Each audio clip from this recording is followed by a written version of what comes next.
Hello everyone, welcome to today's draw along. Grab yourself a pencil and some paper, and we're going to be drawing Black Adam today. So to start off with, as usual, we're going to just draw the stick figure and make sure we get the pose right. For Black Adam, I wanted kind of an imposing pose for him. He's considered a god, or he considers himself a god. So, want that kind of position of him floating in the air. What I'm doing now is I'm bulking out the figure with a red pen. And if you look in previous videos, this is where we start using those shapes, those cylinders, those ovals to bulk out the figure as well. So, whilst I go into doing the penciling, let's talk a bit about Black Adam. So, Black Adam was first created by Otto Binder and C.C. Beck in 1945. He first appeared in an issue of, the debut issue actually, of the Marvel family, published by Fawcett Comics. Fawcett were the original publishers of the Shazam Captain Marvel comics before DC acquired them. And there's a whole back history of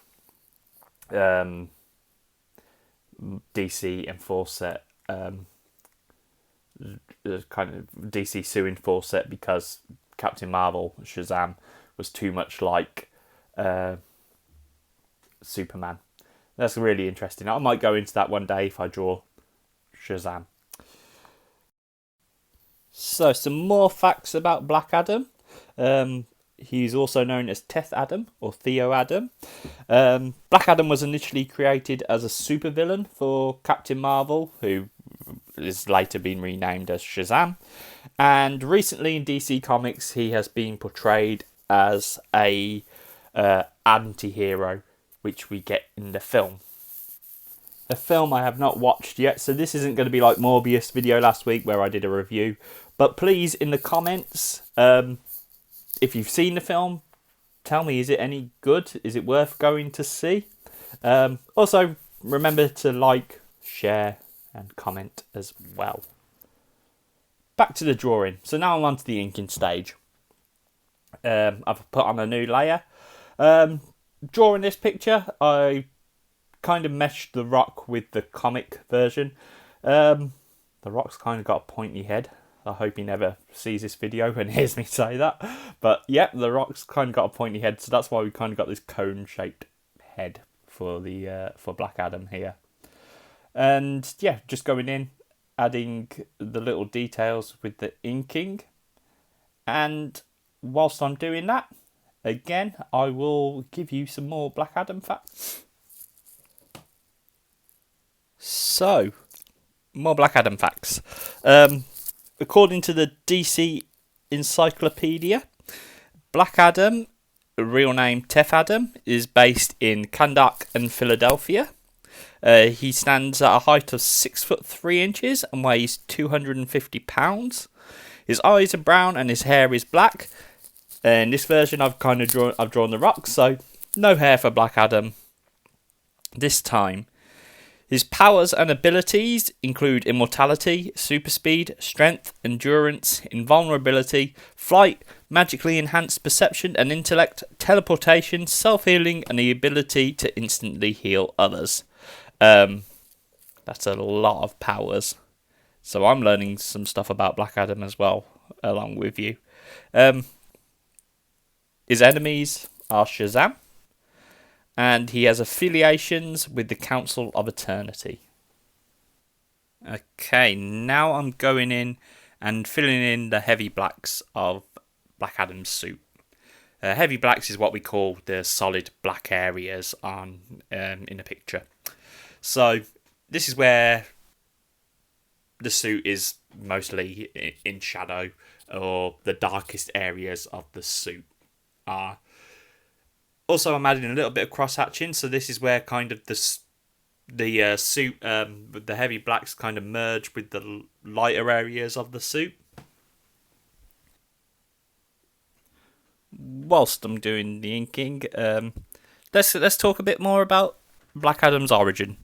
So, again, according to the DC Encyclopedia, 4,000 years ago, the wizard Shazam granted the pure of heart Kandaki youth Aman the power of the gods to avenge his murdered family and save his nation from an invading oppressor. The noble, selfless hero requested the power to be shared with his dying uncle Teth Adam. It was a fatal mistake. Adam killed his nephew, and after liberating the occupied Kandak and capturing the infamous Seven Sins, slaughtered the immortal Council of Eternity before Shazam finally imprisoned him. More recently, Black Adam was accidentally freed and went after the young Billy Batson, who had recently inherited Shazam's mantle and extraordinary powers. Seeking them for his own, Adam was tricked by the boy into resuming his mortal form, and 4 millennia instantly caught up with him, rapidly aging him. Billy returned Black Adam's remains to Kandak, where a freedom fighter who venerated this legend sacrificed herself to restore him. Adam returned in time to battle the crime syndicate and will subsequently vanish to work on his own plans. That's the new 52 origin, I believe. Let's get back to the drawing then. So I'm colouring this in now. When you do it in digitally, you want to colour on a different layer to the line art. You don't necessarily have to, but this is the way I prefer doing it. I'm just filling in the colours, and this is our flats. So flats mean there's no shading at the moment. Now I'm going to go in with the shading. What I like to do with the shading is a thing I've only started doing recently. Is I've started to lower the opacity of the pen and kind of shade, going over different, going back over the colours. This kind of works like a marker pen. So if you use marker pens, it's kind of the same effect. I wanted white eyes for the Black Adam. I was going to call him the Rock then. As you can see, I've done the people's eyebrow for him as well, because this is the Rock, Black Adam as well. Just adding in the little highlights there. So again, my light source is kind of weird today. I didn't really think about it too much before I started drawing, because I knew what I wanted to do was, as the pictures just popped up, I wanted light to be like emanating from the lightning bolt on his chest. Okay, I skipped forward a bit here so we can get to doing the background and the lighting effects. So for the background, I just used like a sponge to create this cloud effect behind him. So we established that he's in the air. Then I've added an add layer. So an add layer in Procreate works as a light source. And then what I'm going to do is, I'm going over my where I want lit up, and then I'm going to change it to a Gaussian blur so we can see that there's these lighting effects. Now I'm using a luminance brush to paint the lightning in. And as you can see, it gives off this really good effect. And lastly, I'm going to add, using my spray paint and using the add effect again, I'm going to add this glow to my character to make him look more powerful. There you have it, guys. Black Adam. So if you've drawn along, tag us in your pics on Instagram at KevsDrawAlong and at the Nerd Herd Comic Book Club. Also, be sure to check out all the other great shows on the Nerd Herd channel. We got the Book Club, we got What's All the Omnifuss About, and Dawn of Comics Quiz Night, which is really funny and good to play along with. So, until next week, keep drawing, and I'll see you then.